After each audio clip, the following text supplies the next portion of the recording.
이루어질지니라는 제목으로 말씀을 나누겠습니다. 혹시 넷플릭스에 나오는 다 이루어질지니라는 프로그램 보거나 알고 계시나요? 알고 계시네요. 우리 목사님 사모님은 모르실 것 같았는데, 우리 김우빈 지니와 우리 사이코패스로 나오는 수지가 등장해서 다 이루어질 지니라고 소원을 빕니다. 세 가지 소원을 비는데, 여러분들은 세 가지 소원을 빌 수 있다면 어떤 소원을 들고 싶으십니까? 아멘.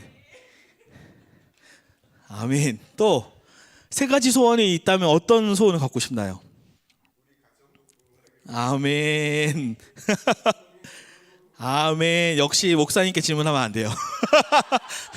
우리 성도님들 좀 부자 되게 해주세요. 아주 단순한 부자 되게 해주세요. 또 건강하게 해주세요. 행복하게 해주세요. 이게 대부분의 질문입니다. 대답입니다. 아주 특별한, 제가 존경하는 그 예송행 목회자 세미나에 가서 존경하는 목사님, 진짜 롤모델로 삼는 목사님을 되세요라고 혼자 생각하는데, 거기에 우리 임동현 목사님이 있었습니다. 이거는 가식이 아니라 저의 진심입니다. 존경으로, 삶으로 사시는.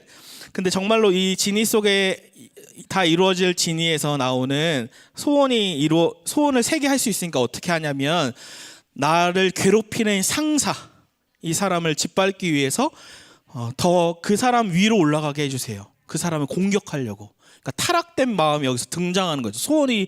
소원을 빌려고 하니까. 또는 그냥 부자가 되게 해주세요가 아니라, 열등감을 갖고 있는 이 한 친구가 수지의 친구였는데, 자기가 부자가 되게 해주세요가 아니라 수지 통장에 있는 모든 돈이 나에게 오게 해주세요. 그러니까 지니가 물어요. 부자가 되길 원하나요? 아니요. 저 사람에 있는 돈을 다 주십시오. 그러니까 타락된 본성이 나오는 거죠. 또 유튜버 부부가 등장하는데, 소원을 하나 썼어요. 두 개가 남으니까 부부가 서로 얘기하는 거예요. 그러면서 아내가, 우리 아빠가 말 안 말기다, 이거 위에 소원을 쓰자 했더니, 그런 걸 소원을 왜 써? 현대의학이 좋아졌는데 그건 소원에 쓸 수 없어 라고 얘기하면서, 인간의 타락된 욕심과 본성들이 이 소원 앞에 다 나오는 겁니다. 근데 놀라운 것은, 오늘이 종교개혁 주일이기도 한데, 종교개혁을 일으켰던 500년 전 존 칼빈이 마치 다 이루어질 지니, 이 지니의 타락된 마음을 아는 것처럼 우리에게 이야기하는 글이 있습니다. 제가 읽어드릴게요.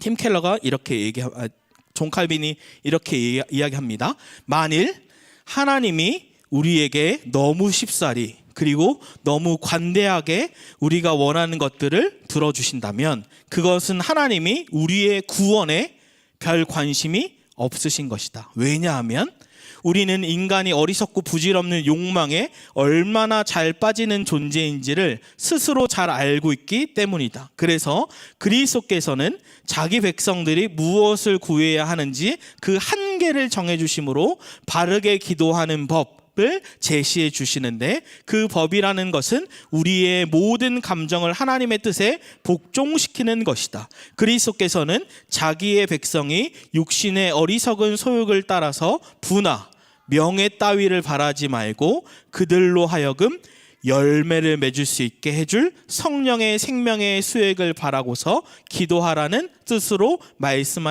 말씀을 하시는 것이기 때문이다. 저는 이거 보고 깜짝 놀랐어요. 그렇지, 만약에 하나님이 너의 소원을 다 들어줄게라고 한다면 사실상 우리를 구원할 생각이 없는 것이고, 이 다 이루어질 지니처럼 타락하게 만들 수 있는 것이, 그것이 아니라 하나님의 진짜 마음은 우리가 열매를 맺기를 원하는 거죠. 우리 22절 말씀을 한번 읽어볼까요? 22절 시작. 너희가 기도할 때에 무엇이든지 믿고 구하는 것은 다 받으리라 하시니라. 아멘. 여러분, 믿고 구하는 것은 다 받으셨나요? 목사님 다 받으셨죠? 근데 저희는 뭐라고 얘기하냐면 아니요, 목사님 다 못 받았는데요. 기도했는데 노우라고도 사인 받았는데요. 웨이트라고도 사인 받았는데요. 이 말씀은 우리에게 다 이루어진 것 같지 않은데, 구하는 것마다 정말로 다 받았나? 받지 않은 것 같은데요. 그러면서 예수님께서 갑자기 뜬금없이 이 앞구절에 저주하는 내용이 나옵니다. 무화과 나무를 저주하는 내용이 나오는데, 예수님이 시장하신지라 배고프셨어요. 그러면서 열매를 찾았는데 어떻게 됐어요? 열매가 없었어요. 그러면서 예수님이 갑자기 이 잎만 무성한 열매가 없는 무화과 나무를 보면서 너는 평생토록 열매 맺지 못하리라 하면서 저주하십니다. 왜 갑자기 저주하시는가? 우리 18절 19절을 읽어볼까요? 시작. 이른 아침에 성으로 들으실 때에 시장하신지라 길가에서 한 무화과 나무를 보시고 그리로 가사 잎사귀밖에 아무것도 찾지 못하시고 나무에게 이르시되 이제부터 영원토록 내가 열매를 맺지 못하리라 하시니 무화과 나무가 곧 마른지라. 아멘. 왜 뜬금없이 예수님께서 무화과 나무를 저주하시나? 이 무화과 나무가 6월하고 10월에 두 번만 열매를 맺는데 피는데, 이때는 예수님께서 이제 예루살렘에 입성하시고 십자가를 지기 일주일 사이에 있는데 4월 중순에서 말 사이입니다. 그때 보통의 나무들은, 저 뒤에도 나무가 있는데, 잎이 피고 꽃이 핀 다음에 열매를 맺는데, 무화과 나무는 특이한 게 잎이 나면 반드시 작은 열매라도 맺습니다. 동시에 맺어요. 그러니까 이때가 예수님께서 4월 중순에 나무를 봤을 때 잎이 무성하면 반드시 작은 열매라도 있어야 돼요. 근데 열매가 아무것도 없으니까 예수님이 저주하셨는데, 왜 저주하셨나? 라는 이유는 무엇이냐면, 이 무화과 나무는 예수님과 이스라엘 백성 사이의 관계를 상징하는데, 지금 종교적으로만 잎만 무성한 이스라엘 백성들, 그리고 열매는 없고 패역한 세대, 그러면서 너희는 나와 아무런 관계가 이처럼 없다. 열매가 없으면 이와 같이 반드시 영원한 저주를 받을 거다라고 말씀하는 거예요. 그러면 질문이 들어요. 도대체 열매를 맺어야 한다면 이 예수님이 말씀하시는 열매란 무엇인가? 성경에서 말씀하고 있는 열매란 무엇인가? 라는 질문이 들어요. 아주 유명한 D.A. 카슨 신학자이면서 목회자가 이 열매, 성경 속에 나오는 전체적인 열매를 두 가지로 압축해서 정리합니다. 성경에 나오는 열매는 무엇이냐면, 첫 번째로는 성품의 열매예요. 예수님의 성품, 신의 성품을 담는가? 반드시 내가 예수님과 연결되어 있으면 작은 열매라도 반드시 열매 맺는다. 두 번째, 성경이 말하는 열매는 선교적 열매입니다. 즉, 내가 정말로 천국과 지옥이 있음을 머리로가 아니라 진짜로 믿고 있으면 반드시 전할 수밖에 없다. 왜냐하면 내 사랑하는 자녀들이 지옥에 가도록 냅둘 것인가? 내 사랑하는 부모님이 지옥에 가도록 냅둘 것인가? 냅두고 있다면 나는 믿고 있지 않는 거죠. 그러니까 이 성경이 말하는 열매는 성품의 열매와 선교적 열매인 거예요. 그러면서 조나단 에드워즈가 신앙감정론이라는 책에서 제가 이 책을 다시 읽으면서 참 많은 생각들이 들었는데, 이 감정은 우리가 생각하는 이모션, 어떤 감정, 느낌을 얘기하지 않고 정확하게는 영어로 번역하면 affection이라고 해서 지정의, 우리의 전 인격이 뒤집어지는 걸 얘기하는 겁니다. 그러면서 조나단 에드워즈는 성경을 가지고 와서 뭐라고 얘기하냐면, 구원 받았는지 아니면 구원 안 받았는지 모르는 걸 얘기합니다. 많은 것들인데 제가 두 가지만 뽑아왔어요. 내가 구원 받았는지 안 받았는지 모르는 거 뭐냐면 구원의 확신입니다. 제가 이거 보고 좀 놀랐어요. 그러니까 목사님, 전 모태신앙이에요. 전 주일날 나와요. 전 목사예요. 장로예요. 권사예요. 집사예요. 전 구원 받았어요 라고 말할지라도 그는 구원 받았는지 안 받았는지 모릅니다. 전 이게 좀 충격이었다. 목사도 전 구원받았다고 확신해요. 근데 얘기하는 거예요. 넌 구원의 확신이 있지만 구원 받았는지 안 받았는지 몰라. 또 두 번째로는 과거의 경험. 내가 청소년 때 수련회 가서 울면서 질질 따면서 하나님하고 회개하고 하나님 만났어요 라고 했는데도 구원 받았는지 안 받았는지 모릅니다. 그 근거는 어디 있을까요? 우리가 잘 알고 있는 마태복음 7장 21절 3반절에 나더러 주여 주여 하는 자마다 다 뭐래요? 천국에 들어간대요? 들어갈 것이 아니요. 이 주여 주여는 뭡니까? 나 구원의 확신이 있는 사람이에요. 그때 주여 하고 기도하죠. 난 구원받은 사람이에요. 과거에 하나님을 뜨겁게 만났던 사람이에요. 감정적으로. 근데 예수님은, 제 말이 아니라 예수님은 너 주여 주여라고 하지만 다 천국에 들어가는 건 아니야. 이게 충격적이지 않나요? 전 충격적이었어요. 너 목사야? 너 구원받은 거 아니야. 몰라. 너 천국에 들어가는 거 아니야. 몰라. 그럼 어떤 게 구원받은 확실한 증거냐요? 조나단 에드워즈는 여러 가지 얘기했는데 제가 두 가지를 가져왔는데, 첫 번째는 성령의 내주입니다. 우리가 잘 알고 있는 고린도후서 13장 5절에 너희는 믿음 안에 있는가? 너희 자신을 시험하고 너희 자신을 확증하라. 예수 그리스도께서 너희 안에 계신, 원어에는 너희 안에 계신다입니다. 네 안에 계신다. 그렇지 않으면 뭐래요? 버림받은 거다. 그러니까 만약에 유기성 목사님이 많이 얘기하시는 전화해서 따르릉 인서 집사님 집에 김은수 집사님 있어요? 그럼 뭐라고 대답해요? 있어요. 아니면 없으면 없어요. 근데 있을 거예요. 몰라요. 아마도 있을걸요? 라고 얘기하지 않죠. 그러니까 이 질문 똑같아요. 이은미 사모님 마음속에 예수님이 있습니까? 라고 질문할 때 모르겠어요. 있을걸요? 라고 한다면 그건 없는 걸 수 있죠. 있으면 제 안에 예수님이 계십니다. 왜요? 예수 그리스도께서 너희 안에 계신다. 이걸 시험해라, 테스트해라, 확증해라. 그렇지 않으면 너희는 버림받은 거야. 두 번째, 내가 구원받은 확실한 증거는 성화, 열매를 맺는 삶이죠. 아까 마태복음 7장 21절 하반절에 뭐라고 얘기하냐면 나더러 주여 주여 한 자마다 다 천국에 들어간 거 아니야. 그러면 다만 하늘에 계신 내 아버지의 뜻대로 뭐 하는 자예요? 행하는 자. 그러면 이렇게 질문할 수 있죠. 목사님, 그럼 행위 구원인가요? 아니요. 내 안에 예수가 심겨진 게 확실하면 반드시 작은 열매라도 맺는 겁니다. 무화과 나무에 열매가 없을 수 없는 것처럼 내 안에 예수가 확실하게 있으면 반드시 작은 열매라도 맺는 거예요. 그러니까 이걸 다시 점검해 봐야 돼요. 구원의 확신이 있어요? 과거에 경험했어요? 대단해요. 그러나 다 천국에 들어가는 거 아니야. 몰라.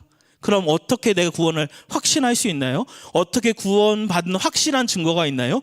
네 안에 예수 그리스도가 있으면, 그리고 있으면 반드시 작은 열매라도 맺는다라고 얘기해요. 제가 팀켈러 목사님의 자판기 이야기를 책을 읽으면서 제가 과거에 청년 때 생각이 났어요. 한번 지하철로, 그때 대학교를 갔나 어떤 지하철로 기다리고 있는데 깨끗한 이것처럼 아주 깨끗한 자판기가 새 거 같았어요. 그래서 제가 돈을 넣고 음료수를 뽑았는데 안 나왔어요.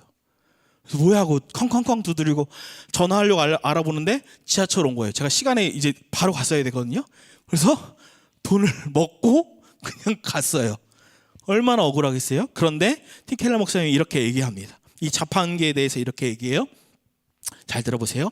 복음이 그들에게 전해졌음에도 불구하고 그들의 삶에서는 마치 고장난 자판기 동전에 넣어도 음료수가 나오지 않듯 아무런 근본적인 변화가 보이지 않습니다. 그 이유는 단순합니다.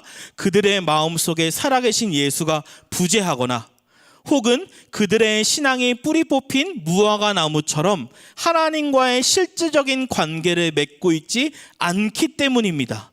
그러면서도 그들은 나는 이미 천국행 티켓을 따놓았어 라고 스스로 구원의 확신을 주장하며 안심합니다. 하지만 정작 그들의 삶에는 회개에 합당한 아무런 영적인 열매도 없으며 하늘에 계신 아버지의 뜻대로 행하려는 의지적인 순종도 보이지 않습니다. 이것이야말로 가장 위험한 착각입니다. 열매 없는 무화과 나무가 주님께 저주를 받듯이 그들 역시 영영 구원에서 멀어지는 심판 아래에 놓일지 모릅니다. 이와 같은 거죠. 말씀은 듣는데 복음은 심겨졌다고 하는데 아무것도 나오지 않는, 음료수가 나오지 않는 망가진 자판기처럼 진짜 예수가 심겨지면 반드시 작은 열매 맺혀야 되는데 아무 열매도 없으면 아무 예수 그리스도가 없는 것일 수 있죠. 근데 수많은 이 땅의 한국 교회의 사람들이 난 주일 성수하니까 그래도 구원받았어. 난 11조 하니까 그래도 구원받았어. 난 집사니까, 난 목사니까. 그러나 이 망가진 자판기처럼 열매 없는 무화과 나무처럼 예수님은 나는 너를 모른다. 그러니까 우린 점검해야 돼요. 내 안에 실제로 예수가 있나? 내 삶에 작은 열매라도 맺고 있는가라고 확인해야 되죠. 그러면 질문해야 됩니다. 어떻게 해야 우리는 진짜 구원과 성화의 삶을 살아갈 수 있을까요? 어떻게 해야? 22절을 한 번 더 아까 읽은 22절 읽어볼까요? 시작. 너희가 기도할 때에 무엇이든지 믿고 구하는 것은 다 받으리라 하시니라. 아멘. 제가 아까 강조한 거는 구하는 것은 다 받을 거야. 아니요, 못 받았는데요. 근데 제가 강조하는 건 오늘 믿고입니다. 이 믿음은 그냥 믿어요 이게 아니라, 진이에게 믿어요라고 얘기하는 것이 아니라 예수님과 내가 연결되어 있는 겁니다. 예수님과 내가 관계가 있는 겁니다. 나무에 가지가 딱 달라붙어 있을 때의 열매를 맺는 것처럼 예수님과 내가 관계가 있는, 내 안에 예수님이 들어오고 나도 예수님 안에 있는 상태를 믿음이라고 하는데, 마치 이런 거, 저는 이렇게 연결하는 걸 이렇게 비유했어요. 우리 30대 40대들은 아이들이 가장 많이 듣는 노래가 뭔가요? 데모넌터스를 제일 많이 듣습니다. 아주 지겹게 100번 이상 들은 것 같아요. 골든, 소다팝 아주 너무 많이 들어서 막 진절머리가 날 정도로 많이 들은, 아이들은 좋아해요. 그러다가 어느 날 제가 차를 타고 가다가 아내와 god의 촛불 하나가 나온 거예요. 그 작은 촛불 하나 가지고 뭘 하나 하는데 저와 아내가 눈을 마주치는 거예요. 아이들은 이렇게 촌스러운 노래가 어딨어? 라고 하지만 저와 아내는 눈이 마주치고 서로 연결되어 있는 거죠. 전 이와 같이 표현하고 싶은데 연결이 이런 거예요. 믿음은 무엇이냐면 예수님의 소원과 우리의 소원이 연결된 겁니다. 예수님의 소원은 뭐예요? 열매 맺는 거. 우리의 한 영혼 한 영혼이 구원받는 거고, 우리의 삶에 진짜 열매를 맺는 건데, 우리의 소원은 뭐예요? 마치 진이에게 얘기하듯이 주님 돈 주세요. 주님 부자 되게 해주세요. 건강하게 해주세요. 근데 제가 어떤 질문이 나왔냐면, 목회를 해보니까 저희가 30대 40대 성도들이 나누면 다 돈 얘기입니다. 중요하죠. 근데 제가 정말로 목회적인 질문한 거예요. 하나님께 어떻게 기도했냐면, 하나님 돈을 구한 게 꼭 나쁜가요? 교회의 재정도 중요하고 성도들의 삶도 중요하고 돈을 구하는 게, 부자가 되는 게 꼭 나쁜가요? 라는 생각이 들었어요, 제가. 근데 어떤 생각이, 이 말씀을 묵상하면서 어떤 생각이 들었냐, 아니 돈 구하는 건 나쁜 게 아니다. 근데 이런 거 제가 그림을 봤는데, 어린아이부터 자라면서 가장 힘들 때가 언제예요? 30대, 40대, 50대 벼랑 끝에 있어요. 취업을 하고 입사를 할 때도 힘들었는데 결혼하고 가장이 되니까 결혼이 힘들고, 자녀와 부모를 섬겨야 되고, 재정적인 돈에 대한 거의 벼랑 끝에 있어요. 이게 우리의 삶인데 돈이 중요하지 않는가? 우리 성도님들은 실제로 엔잡러예요. 수많은 일을 합니다. 그렇게 피땀 흘려 싸우면서 버는데 돈을 구하는 게 꼭 나쁜가? 근데 전 딱 한 가지 아는, 돈을 구하는 게 나쁜 것이 아니라 예수 없는 부자가 망한다 합니다. 돈은 무성하게 많아지는데, 전 성도들이 돈이 많아지기 원해요. 부자가 되기 원해요. 근데 예수가 없는 입만 무성한, 예수님은 쏙 빠지고 돈 하다가 나중에는 심판을 받을 때에 전 제가 먼저 가장 주님께 혼날 것 같아요. 그냥 저도 좋은 말 하고 싶고, 저도 나이스한 목사 되고 싶거든요. 다 복 받으세요.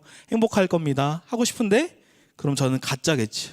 진짜를 안 이상 성도들이 부자가 되기를 원하지만 예수 없는 부자가 되지 않기 원해요. 아니, 돈보다 예수님이 더 앞서기를 원해요. 그래서 삶에 진짜로 예수가 심겨지고 삶의 열매가 맺어져서 성도들이 돈을 구할 때 그 돈이 마치 진이에게 구하는 자기의 탐욕과 타락된 마음으로 구하는 마음이 아니라, 이 돈을 통해서 어떻게 하나님 나라를 확장할까를 생각하는 성도가 되기를 원해요. 그런 부자가 되기 원해요. 그런데 예수 없는 부자가 됐을 때는 입만 무성한, 저주받은 하나님과 아무런 관계가 없게 되는 것이죠. 다시 그럼 질문합니다. 어떻게 해야 우리는 구원과 성화의 삶, 양면의 동전처럼 그러한 삶을 살 수 있는가? 우리 처음에 얘기한 다 이루어질 진리는 나중에 사람들 어떻게 돼요? 타락돼요. 자기의 소원과 욕망으로 부자가 되게 해주세요. 모든 욕망들을 다 구할 때 결국 타락하고 저주받지만 예수님은 우리에게 다 이루어질 진이라고 얘기하지 않고 믿음을 얘기하면서 관계, 연결을 얘기하면서 오히려 예수님은 다 이루었다 하시죠. 모든 타락된 우리의 그 본성들을 가지고 와서 예수님이 십자가에서 다 이루었다 하면서 우리와 연결되기를 원하고, 이 타락된 완악한 문제를 오히려 진이가 아니라 예수님은 다 해결해 주시는 것이죠. 그리고 다 이루실 뿐만 아니라 예수님은 우리 안에 들어와서 우리의 삶의 문제를 해결하고 타락된 문제를 해결할 뿐만 아니라 우리의 삶에 열매 맺기까지 하시는 거죠. 열매 맺기까지 하시는 거예요. 제가 이렇게 정리했어요. 제가 정리한 글입니다. 여기 장사나가 붙어야 돼요. 제가 정리했어요. 사람은 변하지 않는다. 단 그 안에 예수가 없다면 절대 변하지 않는다. 하지만 예수님이 그 사람 안에 거하시면 그 사람은 변한다. 그것도 반드시 변한다. 이게 오늘 설교에 오늘 예수님 말한 맥락과 동일해요. 너가 입만 무성하고 열매가 없고 삶이 변하지 않는 이유는 예수가 없기 때문이야. 그래, 이렇게 물을 수 있어요?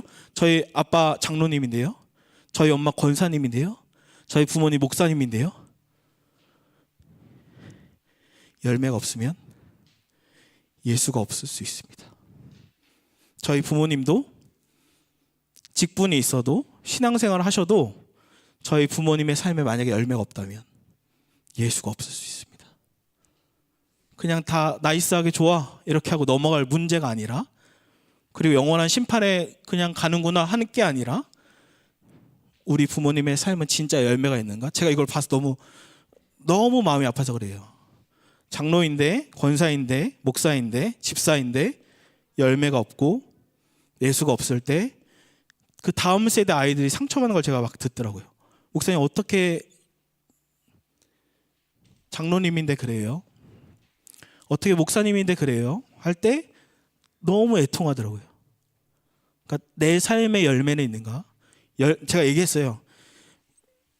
땡땡아, 열매가 없으면, 삶에 아무런 변화가 없으면 목사여도 구원받지 못할 수 있어. 너무 충격받더라고요. 목사님은 당연히 구원받지. 아니요, 열매가 없으면 예수가 없을 수 있습니다. 이걸 점검해야 돼요. 반대로 예수가 있으면 반드시 열매를 맺습니다. 작은 열매라도. 그러니까 오늘 질문은 이거예요. 우리 안에 정말로 예수님이 계십니까? 그리고 우리는 작은 열매라도 맺습니까? 다시 질문할게요. 여러분 자신 스스로에게 질문하세요. 해보세요. 저도 저한테 질문할게요. 내 안에 예수는 있는가? 하고 대답해 보세요.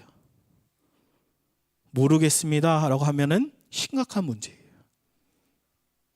그리고 내 삶에 작은 열매라도 있는가를 돌아보세요. 그렇지 않으면 심각한 문제입니다. 오늘 설교는 딱 하나예요. 하나밖에 없어요. 내 안에 예수가 진짜로 있으면 반드시 열매를 맺는다. 작은 열매라도.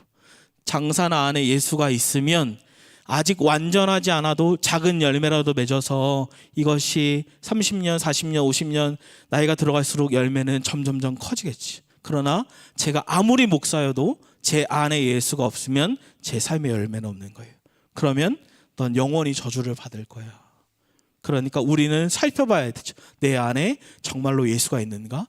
내 삶에 작은 열매라도 맺는가를 살펴봐야 하는 겁니다. 그래서 오늘 적용, 그래서 뭘 해야 합니까? 전 세 가지를 적용하고 싶은데, 첫 번째로는 우리의 소원을 점검하는 겁니다. 나의 소원이 예수님의 소원과 얼마나 연결되어 있나? 전혀 상관이 없지 않은가? 제가 이 설교를 준비하면서 저희가 카톡방에 기도 제목을 매주 나눠요. 그러면서 제 기도 제목을 쭉 제 걸 좀 봐봤어요. 그랬더니 제 기도 제목은 거의 두 맥락이었어요. 첫 번째로는 제가 설교하는 것과 제 삶이 같아지기를, 말로만 하지 않고 진짜 열매 맺는 삶이 되기를. 두 번째는 전도, 진짜로 전도 받아서 한 영혼이 살기를. 근데 제가 이 설교를 준비하면서 소원에 대해서 물으니까 첫째 윤민이가 와서 아빠, 그럼 아빠의 소원은 뭐야? 라고 저에게 묻는 거예요. 그래서 제가 그 설교를 준비하면 단 1초의 망설임도 없이 아빠는 예수님과 세상에서 가장 친밀했으면 좋겠어. 너무 멋있는 기도 제목이죠. 근데 어저께 다시 돌아보면서 나는 진짜로 그게 소원인가? 라고 다시 돌아봤어요. 아들에게 그냥 멋지게 예수님과 동행하는 아빠처럼 보이려고 한 기도 제목인가, 아니면 나의 진짜 소원이 그건가? 근데 제가 저를 살펴보면서 제가 삶의 열매 맺기를, 전도하기를, 딱 주님의 말씀은 성교적 열매와 성품의 열매잖아요. 근데 이게 하나님의 왕국을 위한 것인가, 장사나의 왕국을 위한 것인가? 라고 더 깊이 봤어요. 표면적으로는 주님의 소원과 같아 보이지만, 근데 제 내면을 보면서 나는 나의 왕국을 원하는 거구나. 그러면 주님과 소원이 나도 일치하지 않는구나. 나도 어떻게 보면 예수님과, 말로는 예수님과 가장 친밀해지고 싶어 라고 얘기하면서 나도 세상이 원하는 타락의 욕심과 같겠구나 하면서, 오늘 아침에는 기도하면서 제가 하기 싫은 것, 본성적으로 하기 싫은 것, 주님께 하기 힘든 것, 뭐 지금 다 말하기는 제가 어려울 것 같은데, 주님께 좀 씨름하던 거를 주님께, 주님의 왕이십니다, 제가 이걸 너무 순종하기 싫은데 순종하겠습니다 라고 아침에 와서 기도하는 순간 주님이 사나야 내가 너를 너무 기뻐한다 라는 마음을 주신 거예요. 처음으로 왕의 소원과 나의 소원이 일치되는 순간이죠. 저에게 어려운 기도 제목이었어요. 하기 싫은 거였어요. 그러나 왕의 소원과 나의 소원이 일치할 때 주님이 사나야 내가 너를 참 기뻐한다. 주님, 제가 제 소원이 하나님과 일치했나요? 그때 사나야 너의 소원과 나의 소원이 일치, 내가 너무 기쁘다라고 하는 거예요. 이 소원이 진짜가 되기를 저도 기도해야 하는 거죠. 그래서 우리가 점검해 봤으면 좋겠어요. 우리의 소원은 나의 왕국을 위한 것인가, 하나님의 왕국을 위한 것인가. 두 번째는 구원에 대한 점검입니다. 구원에 대한 점검이 아까 조나단 에드워즈가 얘기했던 구원의 확신이 있다고, 나는 그래도 천국 가겠지 한다고 구원받은 게 아니에요. 몰라요. 과거에 내가 그래도 모태신앙이지 라고 해도 구원받은 건 몰라요. 그럼 뭐가 구원의 확신입니까? 내 안에 예수가 있는가, 내 삶의 작은 열매라도 맺는가. 이거를 구원을 점검해 봤으면 좋겠고, 마지막으로는 암송해 봤으면 좋겠어요. 고린도후서 13장 5절 말씀, 이거를 제가 이미지로 만들어서 드릴 수 있으면 드릴게요. 핸드폰에. 너희는 믿음 안에 있는가? 너희 자신을 시험하고 확증하라. 예수 그리스도께서 너희 안에 계신 줄을 너희 스스로 알지 못하겠느냐? 그렇지 않으면 너희는 버림받은 자니라. 이걸 암송하면서 내 안에 예수 그리스도가 계신다, 이것을 기억하고 고백했으면 좋겠습니다. 우리 같이 찬양하고 기도하겠습니다.